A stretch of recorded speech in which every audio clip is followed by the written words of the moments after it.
नमस्कार दोस्तों, स्वागत है आप लोगों का अपने यूट्यूब चैनल देवनागरी हिंदी में।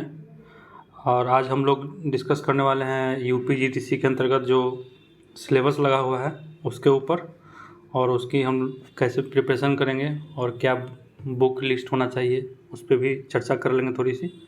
तो चलिए स्टार्ट करते हैं। यूपी जीटीसी यानी यूपी असिस्टेंट प्रोफेसर का, तो जिन लोगों ने भी नेट क्वालिफाई किया है और मास्टर्स में 55% से ऊपर है तो वो लोग इस फॉर्म को अप्लाई कर सकते हैं, या फिर जिनका पीएचडी भी कंप्लीट हो चुका है वो भी अप्लाई कर सकते हैं।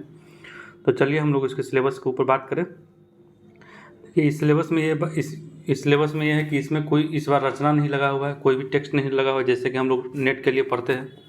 तो ये एक प्लस पॉइंट है, लेकिन माइनस ये है कि सिलेबस बहुत ज़्यादा वास्ट कर दिया गया है।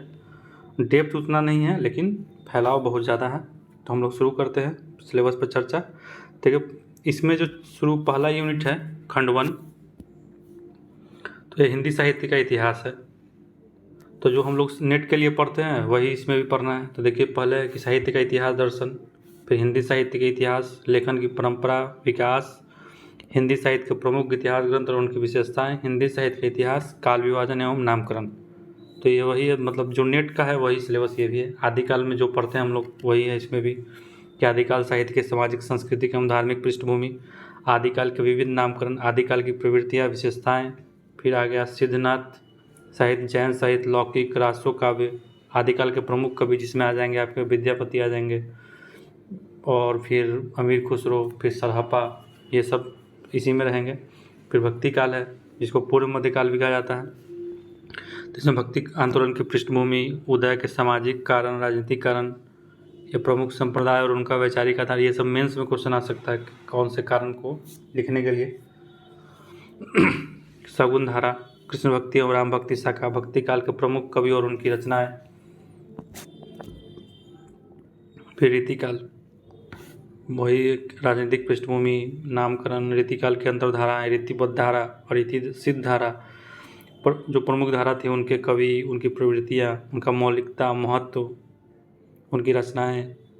फिर आ जाइए हम लोग आधुनिक काल पे आते हैं। तो आधुनिक काल में हिंदी का पद्य साहित्य यानी कि आधुनिक काल के सामाजिक सांस्कृतिक, छायावाद, प्रयोगवाद, भारतेंदु युग, ये सब समकालीन कविता है। फिर भारतेंदु युग में आते हैं तो भारतेंदु का और उनके हिंदी नवजागरण, उनकी प्रवृत्तियाँ, भारतेंदु युग के प्रमुख कवि और उनकी रचनाएँ। फिर उसके बाद द्विवेदी युग है, तो द्विवेदी युग में उसका नामकरण, फिर महावीर प्रसाद द्विवेदी और उनका युग, हिंदी नवजागरण और सरस्वती। देखिए खास करके सरस्वती का जिक्र है तो इससे बहुत सारे सवाल बनने का चांस है, या फिर कुछ गहराई में भी जाया जा सकता है। द्विवेदी युगीन काव्य की प्रवृत्तियाँ, द्विवेदी युग के प्रमुख कवि और उनकी रचनाएं, हिंदी की राष्ट्रीय काव्य धारा उसके प्रमुख कवि और काव्य। तो ये फिर उसके बाद छायावाद पे है। छायावाद की सामाजिक सांस्कृतिक तथा दार्शनिक पृष्ठभूमि, छायावाद का प्रारंभ, मत, नामकरण, छायावाद की प्रवृत्तियाँ, प्रमुख कवि और उनकी रचनाएं। फिर प्रगतिवाद है तो प्रगतिवाद की अवधारणा, उसकी प्रवृत्ति विशेषता, प्रमुख कवि और उनकी रचनाएं। मतलब हर युग की प्रवृत्तियाँ विशेषताएं, इसको एक तरह से आप एक नोट्स, अपना एक नोटबुक बना कर उसको आराम से उसको लिख सकते हैं, ताकि मतलब कुछ शब्दों में भी लिख सकते हैं ताकि 200-300 शब्द भी आपके पास हो जाए मेंस में लिखने के लिए, और एक अच्छे तरह से एक नोट्स भी तैयार कर सकते हैं। क्योंकि सारा में वही चीज़ है कि सबका प्रवृत्ति लिखना है, सबका विशेषता, उसके प्रमुख कवि और रचनाएं।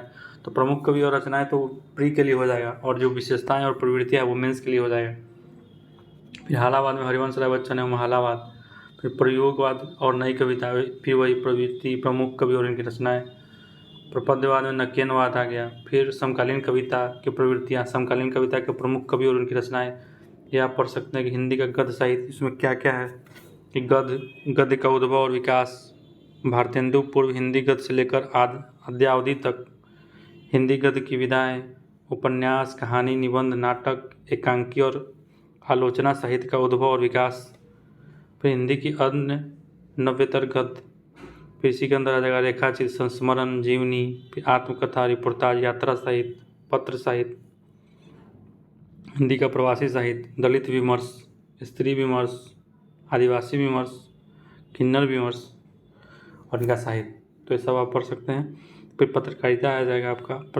पत्रकारिता में का अर्थ एवं उद्देश्य, पत्रकारिता की महत्ता, पत्रकारिता के विविध रूप, हिंदी समकालीन पत्रकारिता, हिंदी की साहित्यिक पत्र पत्रिका, हिंदी पत्रकारिता, दशा दिशा संभावना, प्रिंट मीडिया, समाचार एवं संपादकीय, रिपोर्ट, आलेख, फीचर, लेखन, साक्षात्कार, श्रव्य मीडिया में रेडियो आ जाएगा, दूरदर्शन, विज्ञापन, लेखन तक ना कितना मतलब फैला दिया है सिलेबस को। फिर हिंदी का लोक साहित्य, सामान्य परिचय, भाषा, क्षेत्र, महत्व एवं वर्गीकरण, लोक का प्रकीर्ण साहित्य, लोकोक्तियाँ, मुहावरे, पहेलियाँ, लोक साहित्य संरक्षण के प्रयास। फिर ये तो खंड 1 हो गया। खंड 2 में आइए तो आप देखेंगे काव्य शास्त्र पर चर्चा। तो ये तो बिल्कुल वही है, सेम है भारतीय काव्य शास्त्र जो नेट के लिए पढ़े होंगे आप। काव्य लक्षण, काव्य हेतु, काव्य प्रयोजन, काव्य, फिर भेद है, फिर भरत मुनि का राजसूत्र, फिर अलंकार, रीति, वक्रोक्ति, ध्वनि, औचित्य, रस निष्पत्ति, साधारणीकरण, काव्य गुण, काव्य दोष, प्रमुख काव्य शास्त्रीय आचार्य उनके ग्रंथ, फिर रस, छंद, अलंकार, लक्षण एवं उदाहरण छंद। फिर उसके बाद पाश्चात्य काव्य शास्त्र पे आइए तो प्लेटो का काव्य सिद्धांत, अरस्तु है, त्रासदी की अवधारणा, विरेचन, लॉन्जाइनस, टी.एस. इलियट, आइए रिचर्ड्स का मूल्य सिद्धांत, संप्रेषण का सिद्धांत, क्रोचे का विवंजनावाद, वर्ड्सवर्थ का काव्य भाषा सिद्धांत, कॉलरिज कल्पना और फैंटेसी। फिर हिंदी एवं पाश्चात्य आलोचना के परिभाषिक शब्द और कतिपय अवधारणाएं में काव्य भाषा, बिंब है, प्रतीक है, मिथक, कल्पना, फैंटेसी, कवि समय, काव्य रूढ़ी। फिर जितना भी वाद है, आदर्शवाद, मनोविश्लेषणवाद, अस्तित्ववाद, यथार्थवाद, आधुनिकतावाद, संरचनावाद, ये सब के बारे में पढ़ना है। रोमांटिसिज्म, स्वच्छंदतावाद। फिर हिंदी आलोचना के प्रकार, सैद्धांतिक आलोचना, स्वच्छंदतावादी आलोचना, मनोविश्लेषणवादी आलोचना, मार्क्सवादी आलोचना, भाषा वैज्ञानिक एवं शैली वैज्ञानिक आलोचना, यह सबको भी पढ़ना है। फिर 2 खंड हो गया, तीसरा खंड में आइए तो हिंदी भाषा और उसका विकास। ये तो नेट का यूनिट 1 है, जिसको यहाँ यूनिट 3 कर दिया गया है।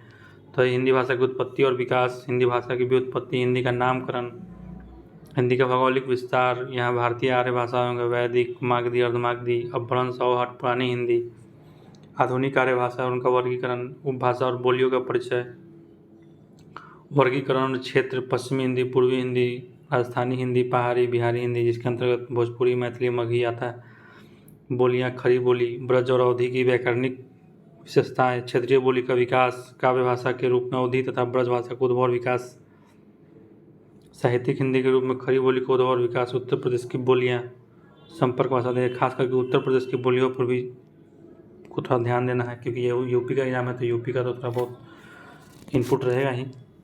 हिंदी भाषा प्रयोग के विविध रूप, बोली, मानक भाषा, राजभाषा, राष्ट्रभाषा, ये सब है। फिर और आगे आएंगे तो हिंदी की संवैधानिक स्थिति, राजभाषा आयोग, राजभाषा अधिनियम, प्रयोजन मूलक हिंदी, कार्यालय हिंदी, मानक हिंदी। फिर राष्ट्रभाषा के रूप में हिंदी की स्थिति, राजभाषा, तात्पर्य एवं महत्व। फिर आगे पढ़ेंगे तो राष्ट्रभाषा हिंदी की समस्याएं। तो ये सब जो है सो मेंस का क्वेश्चन आ सकता है। ये प्री में तो उतना मतलब लग नहीं रहा कि समस्या कहीं देगा, लेकिन हाँ थोड़ा बहुत पूछ सकता है, अनुच्छेद ये सब पूछ सकता है, आर्टिकल पूछ सकता है, लेकिन जो समस्याएं हैं और क्या उसके दिशा, संभावना, ये सब जो है ये सब मेंस का क्वेश्चन इससे बन सकता है। बन सकता है कि बनेगा ही, क्योंकि यूपी अगर सिविल सर्विस का देखें या फिर यूपीएससी में देखें तो ये सब मेंस के लिए ही टॉपिक रहता है। हिंदी विस्तारीकरण के व्यक्तिगत एवं संस्थागत प्रयास, कि हिंदी को विस्तार में कौन कौन सा योगदान रहा, संस्था का भी और इंडिविजुअल लोगों का भी। तो स्वतंत्रता आंदोलन के दौरान राष्ट्रभाषा के रूप में हिंदी का विकास, हिंदी प्रसार के आंदोलन, प्रमुख व्यक्तियों और संस्थाओं का योगदान। मतलब इतना ज़्यादा दे दिया है कि पढ़ते पढ़ते आप थक जाइएगा, आपका सिलेबस कंप्लीट नहीं होने वाला, इतना है। मतलब इसको बहुत सिलेक्टेड पढ़ना होगा और ज़्यादा सोर्स को भी इधर से उधर फैलाने का कोई ज़रूरत नहीं रहेगा, तब भी जाके एग्ज़ाम कंट्रोल में आएगा। हिंदी की पत्र पत्रिका, लघु पत्रिका, तो फिर हर यूनिट पे, हर एक टॉपिक पे एक नया किताब आपको खरीदना पड़ सकता है, एक नया किताब पढ़ना पड़ सकता है। हिंदी पोर्टल एवं वेब पोर्टल, हिंदी के जनसंचार माध्यम, सिर्फ इसको सर्च कीजिएगा गूगल पर कि हिंदी के जनसंचार माध्यम से, तो आपको बथेरे किताब मिल जाएंगे। हिंदी का भाषिक स्वरूप, हिंदी ध्वनियाँ, हिंदी वर्णमाला, वर्ण विचार, हिंदी ध्वनि के वर्गीकरण का आधार, हिंदी व्याकरण, ये तो वासुदेव नंदन प्रसाद से आप कंप्लीट कर सकते हैं पूरा हिंदी व्याकरण। हिंदी वाक्य रचना, अर्थ एवं रचना की दृष्टि से वाक्य का वर्गीकरण, इसमें देखिए शब्द कितना, शब्द रचना में शब्द समुदाय, उसके मूल स्रोत, तत्सम, तद्भव, देशज विदेशज, पर्यायवाची, विलोम, अनेकार्थी शब्द, फिर मुहावरे एवं लोकोक्तियाँ, कंप्यूटर और हिंदी, फिर हिंदी और विराम चिन्ह, फिर पत्र लेखन, तो ये तो पक्का मेंस में ही आएगा। अधिसूचना, परिपत्र, अनुस्मारक, कार्यालय, हिंदी की परिभाषिक शब्दावली, तात्पर्य एवं रचना, परिभाषिक शब्दावली निर्माण के सिद्धांत, परिभाषिक शब्दावली निर्माण की प्रक्रिया, अपठित गद्यांश और प्रश्नोत्तर, अपठित गद्यांश से संबंधित प्रश्न, रेखांकित अंशों की व्याख्या, गद्यांश का शीर्षक, गद्यांश का संक्षेपण, कॉम्प्रिहेंशन आएगा, अर्थबोध, देवनागरी लिपि, नामकरण, उद्भव और विकास, विशेषताएं, वैज्ञानिकता एवं मानकीकरण, दोष, समस्याएं एवं सुधार के उपाय, ये मेंस का क्वेश्चन। हिंदी अनुवाद, अनुवाद की अवधारणा, परिभाषा, स्वरूप, महत्व, अनुवाद के गुण, दायित्व एवं उससे अपेक्षाएं, अनुवाद के प्रकार, साहित्यिक अनुवाद, प्रशासनिक अनुवाद, विधि अनुवाद, बैंकिंग अनुवाद, ज्ञान विज्ञान एवं तकनीकी अनुवाद, सांस्कृतिक सेतु। तो ये तो हम लोगों ने सिलेबस पर चर्चा कर लिया। अब थोड़ा देखते हैं कि इससे रिलेटेड कौन से किताब हम लोग पढ़ सकते हैं। तो देखिए, पहले तो आपको पता होना चाहिए कि क्वेश्चन का पैटर्न क्या है। टोटल 120 क्वेश्चन आएंगे, ठीक है। उसमें से 30 क्वेश्चन रहेगा आपका जीएस का और 90 क्वेश्चन आपके सब्जेक्ट से, यानी कि हिंदी से। तो 30 सब्जेक्ट में, एक मिनट दोस्तों, तो 30 क्वेश्चन में 30 क्वेश्चन जो आपका जीएस का रहेगा, उसमें कुछ करंट अफेयर्स भी रहेंगे और बाकी जो जनरल स्टडीज़ के सब्जेक्ट रहते हैं वो भी रहेंगे। तो इसके लिए आप क्या कर सकते हैं, इसके लिए 2 स्ट्रेटजी है दोस्तों। पहला कि अगर आप कभी भी मतलब अगर आप यूपी के और भी एग्ज़ाम या फिर बिहार का या फिर मध्य प्रदेश का कोई भी गवर्नमेंट एग्ज़ाम या सिविल सर्विस का तैयारी करते हैं, रेलवे की तैयारी करते हैं, तो आप लोगों ने तो जीएस पढ़ा ही होगा। तो अगर आप लोग कभी जीएस पढ़े हैं और आपके पास अगर अपना नोट्स है जो आप बनाए हुए हैं, तो हम बोलेंगे कि आप बस उसी नोट्स को फॉलो करें और एक PYQ का कोई कंपाइलेशन बुक उठा के आप उसको सॉल्व करें और उसके सॉल्यूशन को ज़रूर पढ़ें। अगर तो ये तो हो गया पहले लोगों के लिए। दूसरा लोग वो जो एकदम फ्रेशर हैं, एकदम कभी नहीं पढ़े हैं, तो उनके लिए ये सुझाव रहेगा कि वो लूसेंट को उठाएं। पहले लूसेंट से टॉपिक वाइज पढ़ेंगे। जैसे मान लीजिए मॉडर्न हिस्ट्री पढ़ रहे हैं, तो जैसे ही लूसेंट में मॉडर्न हिस्ट्री शुरू किए, तो मॉडर्न हिस्ट्री में एडवेंट ऑफ यूरोपियंस यानी यूरोपियन का आगमन कब पढ़ें, तो वो इस किताब में से या तो YCT यानी यूथ कंपटीशन का एक प्रीवियस ईयर का क्वेश्चन आता है, जीएस का किताब आता है। आप मिक्स वाला भी ले सकते हैं या फिर अलग अलग करके ही आता है शायद, हाँ अलग करके ही आता है। हिस्ट्री का अलग से आएगा, ज्योग्राफी का अलग से आएगा, ठीक उसी तरह से घटना चक्र का भी उसी तरह से आता है। हिस्ट्री का अलग से आएगा, पॉलिटी का अलग से आएगा। तो सब्जेक्ट वाइज पहले आप उठा लें। पहले आप हिस्ट्री को उठाएं लूसेंट से। लूसेंट के मॉडर्न हिस्ट्री को अगर आप पढ़ रहे हैं तो मॉडर्न हिस्ट्री को पढ़ते हुए जैसे ही आपने यूरोपियन का आगमन और थोड़ा ब्रिटिश का एक्सपेंशन ऑफ ब्रिटिश ये सब अगर आप पढ़ लेते हैं, तो आप इन दोनों कोई एक किताब जो आपके पास हो या जो आप भी खरीदेंगे, उसमें से उस चैप्टर के MCQ यानी जो PYQ में आता है उसको सॉल्व करें और उसको एक्सप्लेनेशन को पढ़ें। आपका वो टॉपिक डन, मतलब आप गुड टू गो हैं आगे बढ़ने के लिए। ठीक इसी तरह से आप पढ़ते चले जाएं और सारा सब्जेक्ट आपका कंप्लीट हो जाएगा। इससे ज़्यादा आपको नहीं करना है। अगर आप लोगों के पास अपना नोट्स है तो आप उस नोट्स को रिवीजन करें और बस फिर इसी में ये तो कोई एक किताब उठाएं PYQ का और उसको सॉल्व करते रहें। आपका जीएस डन है, क्योंकि 30 क्वेश्चन आएगा, हर टॉपिक से 3-4 से ज़्यादा क्वेश्चन नहीं आने वाला है। तो उसके लिए आपको ज़्यादा डेप्थ में कुछ पढ़ने की ज़रूरत नहीं है। लूसेंट फ्रेशर हैं तो लूसेंट पढ़ सकते हैं और इसको सॉल्व कर सकते हैं। और अगर थोड़ा सा रिस्क लीजिएगा तो सिर्फ आप इन दोनों में से किसी एक को भी पढ़ के जाइएगा तो आपका 30 में से 20+ क्वेश्चन आपका सॉल्व हो जाएगा जीएस का। तो अब ये तो हो गया जीएस के लिए। उसके बाद आते हैं हम करंट अफेयर्स के लिए। करंट अफेयर्स का भी क्वेश्चन कुछ पूछेगा ही 2-4 30 में से। तो करंट अफेयर्स के लिए आप क्या कर सकते हैं, या तो कोई ईयरली मैगजीन ले सकते हैं। अब मतलब हर मंथ का पढ़ने का कोई मतलब नहीं है, क्योंकि आप सिविल सर्विस का तो तैयारी कर नहीं रहे हैं। तो 2-4 क्वेश्चन के लिए उतना ज़्यादा आउटपुट देना, और एक हिंदी का सिलेबस इतना ही बड़ा है तो उसका कोई मतलब नहीं है उतना पढ़ने का। तो इसलिए ईयरली मैगजीन कोई भी, SPD का, एडिटोरिया का, घटनाचक्र का, आई दृष्टि, कोई भी एक ईयरली मैगजीन को उठा के पढ़ लीजिए। या कोई भी यूट्यूब का मैराथन वीडियो एग्ज़ाम से 1-2 महीने, जब एग्ज़ाम डेट आ जाएगा या फिर नोटिफिकेशन रिलीज हुआ कि हाँ कब होने वाला एग्ज़ाम, तो उस समय ईयरली मैगजीन को उठाइएगा या फिर कोई भी यूट्यूब मैराथन को आप उठाकर आप पढ़ सकते हैं। तो उतना काफ़ी है जीएस के लिए। अब इसके बाद में और कोई और बोल रहा है कि नहीं ये किताबें पढ़ना है, वो किताबें पढ़ना है, मॉडर्न के लिए स्पेक्ट्रम पढ़ना है, फिर ज्योग्राफी के लिए 11th-12th NCERT पढ़ना है, पढ़ सकते हैं। लेकिन क्या आपको लगता है कि 4 क्वेश्चन या 2 क्वेश्चन के लिए उतना ज़्यादा टाइम देना हर एक सब्जेक्ट पे रिटर्न ऑन इन्वेस्टमेंट उतना रहेगा नहीं। और हाँ, अगर आप सिविल सर्विस का प्रिपरेशन कर रहे हैं तो आपके लिए तो ऐसे ही कैक वैक रहेगा, जीएस तो अलग बात है। अब आते हैं हम लोग हिंदी पे, अपना मेन कोर्स। वो तो स्टार्टर था, अब ये मेन कोर्स है। तो इसके 90 क्वेश्चन आएगा, तो इसमें भी बहुत सारा किताब आप पढ़ने के लिए पढ़ सकते हैं। लेकिन अगर आप नेट का तैयारी किए हुए हैं, अगर आप नेट क्वालिफाइड हैं, जीआरएफ क्वालिफाइड हैं, तो आपको उतना ज़्यादा किताब पढ़ने का जरूरत नहीं, क्योंकि आप पहले ही बहुत कुछ पढ़ चुके हैं। आपको बस ये करना है कि आपने जो भी पुराना पढ़ा है उसको बस रिवीजन करते रहना है, रिवीजन करना है। जो भी आपका नोट्स है उसको पढ़ते रहना है। और आचार्य रामचंद्र शुक्ल को तो छोड़ना नहीं है, उनको पढ़ना ही पढ़ना है। फिर उसके बाद आप कोई भी एक गाइड बुक उठा सकते हैं, या तो दृष्टि या पांडे, यानी सरस्वती पांडे, गोविंद पांडे का बुक। तो उन दोनों, क्योंकि चार ही, कोई टेक्स्ट रचना तो लगा हुआ नहीं है, तो टेक्स्ट के लिए तो अलग से कुछ पढ़ना नहीं है कि मतलब कोई उपन्यास पढ़ना हो, गोदान पढ़ना हो, झूठा सच पढ़ना हो, तमस पढ़ना, ऐसा कुछ तो है नहीं पढ़ना। सारा चीज़ जो नेट का सिलेबस का यूनिट 1 to 4 है, वही 1 to 4 इसमें दिया हुआ है। तो उसको आप यहाँ से भी कवर कर सकते हैं या फिर यहाँ से कवर कर सकते हैं। और शुक्ल जी को तो पढ़ना ही पढ़ना है। फिर उसके बाद आप क्या कर सकते हैं, कोई भी PYQ कंपाइलेशन, जैसे UICT का आ गया, घटना चक्र का आ गया, जिसका भी आ गया, उसको आप रखिए। आप एग्जाम स्पेसिफिक भी ले सकते हैं, या फिर एक पूरा मिक्स करके ही आता है कि मतलब GDC, असिस्टेंट प्रोफेसर, राजस्थान का आ गया, नेट का आ गया, वो सारा क्वेश्चन उसमें रहता है। तो उसको भी आप उसको ले सकते हैं, या फिर जैसा आपको लगे कि आप सिर्फ GDC का पढ़ना चाहते हैं या फिर नेट का, मतलब उस तरह से आप ले सकते हैं कोई भी एक किताब। मैं बोलूँगा कि आप मिक्स वाला ही लें, ताकि आपको वैरायटी ऑफ क्वेश्चंस मिलेंगे, रिवीजन करने के लिए ज़्यादा फैक्ट्स मिल सकते हैं। तो आप YCT को या फिर किसी को भी, हम YCT को प्रेफर करते हैं क्योंकि मेरे पास यही है, तो नया खरीदने का कोई ज़रूरत नहीं है, तो YCT को हम प्रेफर करते हैं। तो आप जो आपको जो सही लगे, आपने नेट के लिए जो पढ़ा होगा उसको आप प्रेफर कर सकते हैं।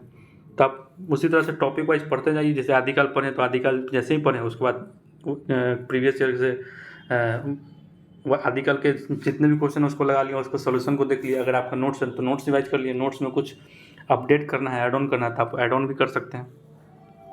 तो ये कर सकते हैं। शुक्ल जी को पढ़िए, एक कोई गाइड बुक रखिए और अपना प्रीवियस ईयर को पढ़िए, और जो आपका नोट्स है उस नोट्स को पढ़िए, रिवीजन करिए। और जो टॉपिक आपको नहीं समझ में आ रहा है, आप उसको सिंपली यूट्यूब पे सर्च करके लिखिएगा कि मतलब मान चलिए कि साहित्य सिद्ध साहित्य वाले में आपको नहीं समझ, एग्जाम्पल इसको समझ में आ ही गया, लेकिन एग्जाम्पल के तौर पे ये सिद्ध साहित्य वाले आपको नहीं समझ में आ रहा, तो आप उसको सिद्ध साहित्य को यूट्यूब पे सर्च किया, इससे लाखों वीडियो आपको मिल जाएंगे, तो कोई भी उसको आप उठा के पढ़ सकते हैं। उसके लिए आपको ज़्यादा मतलब हर चीज़ के लिए किताब लेना मतलब उतना सही नहीं है। अगर आप कंपटीशन के एग्ज़ाम में है तो आप बाद में लेकर पढ़ सकते हैं आराम से, लेकिन 1 से 2 किताब तो आपको, जो बच्चन सिंह का भी आप पढ़ सकते हैं, फिर रामचंद्र तिवारी पढ़ सकते हैं। ये सब तो आप नेट में भी पढ़े होंगे, तो इसलिए हम उस पर ज़्यादा प्रेफर नहीं कर रहे हैं, मतलब फोर्स नहीं कर रहे हैं कि आपको पढ़ना ही पढ़ना है। अगर आप पढ़े हैं तो एक बार और पढ़ लीजिएगा, उस पर 1-2 बार अगर आप पढ़े हुए तो आसानी होती है जल्दी जल्दी पढ़ने में। और एक किताब ये ले सकते हैं अगर लेने का मन हो तो, प्रयोजन मूलक हिंदी के लिए विनोद गोदरे का एक किताब आता है, आप वो पढ़ सकते हैं। तो इतना किताब है। इसके अलावा हम नहीं बोलेंगे।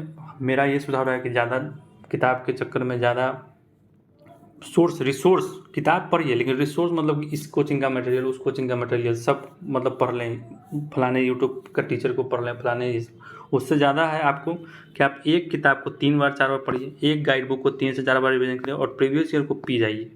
पर इतना भी कर लेते हैं आप तो आपका कट ऑफ क्लियर है। इतना भी कर लीजिएगा तो कट ऑफ क्लियर है। और एक बात याद रखिए कि जब भी आप शुक्ल जी को पढ़ें या जब भी आप कोई नोट्स पढ़ें, अपना पढ़ें, तो उसको हमेशा दिमाग में रखें कि मेंस का क्वेश्चन कैसे लिखा जाएगा। तो आप इसके लिए क्या कर सकते हैं कि हर एक, जैसे कि जो भी प्रीवियस ईयर क्वेश्चन आया हुआ है मेंस का, जैसे कि UP GDC का हो गया, अभी हरियाणा का एग्जाम हुआ है और तो उसका मेंस का क्वेश्चन, उसको आप उठा के एक क्वेश्चन लिखने का ट्राई कर सकते हैं। वीकली बेसिस पर 1 से 2 क्वेश्चन भी लिख लिए तो अभी प्री से पहले काफ़ी है। बाकी आप जितना पढ़िएगा उतना ज़्यादा आप लिख सकते हैं। बोला जाता है कि एक पेज लिखने के लिए आपको 1000 शब्द पढ़िएगा, तब जाके एक पेज आप लिख सकते हैं। तो इसलिए पहले खूब पढ़िए, और सब एक वीकली टाइम अपना रूटीन बना लीजिए कि हाँ, सप्ताह में संडे को 2 से 3 क्वेश्चन हमको लिखना है। जैसे कि अगर एक वीक में आप आदिकाल को ख़त्म कर रहे हैं और भक्तिकाल को ख़त्म कर रहे हैं, तो आदिकाल और भक्तिकाल से रिलेटेड जितने भी क्वेश्चन आए हुए हैं, जैसे UPSC में आया हुआ है, यूपी सिविल सर्विस का जो एग्जाम होता है उसमें आया हुआ है, तो उन सब सारे क्वेश्चन के कंपाइलेशन को निकाल के आप उसको पढ़ सकते हैं। आपको टेलीग्राम या गूगल पर आराम से उस सारा क्वेश्चन मिल जाएगा, उसको लिए आपको ज़्यादा टेंशन लेना नहीं। सारा टॉपिक वाइज क्वेश्चन अवेलेबल रहता है, वो आपको मिल जाएगा, उसको आप डाउनलोड करिए। और फिर आदिकाल या भक्तिकाल से रिलेटेड जो भी आप पूरा वीक में पढ़ें, आप तो PYQ लगा ही रहे हैं, MCQ, उसके साथ साथ उसी क्वेश्चन को मेंस में लिखने का भी ट्राई कीजिए, कोशिश कीजिए, आराम से लिख लीजिएगा। क्योंकि कोई बहुत बड़ा है तो ये तोहफा है नहीं, क्योंकि आप मास्टर्स में भी लिखेंगे, ग्रेजुएशन में लिखे होंगे तो आराम से हो जाएगा। तो अभी इतना ही सोर्स है, इतना पढ़िए और बस इतना काफ़ी है। तब तक के लिए रिवीजन करते रहिए। धन्यवाद और फिर मिलेंगे जल्दी।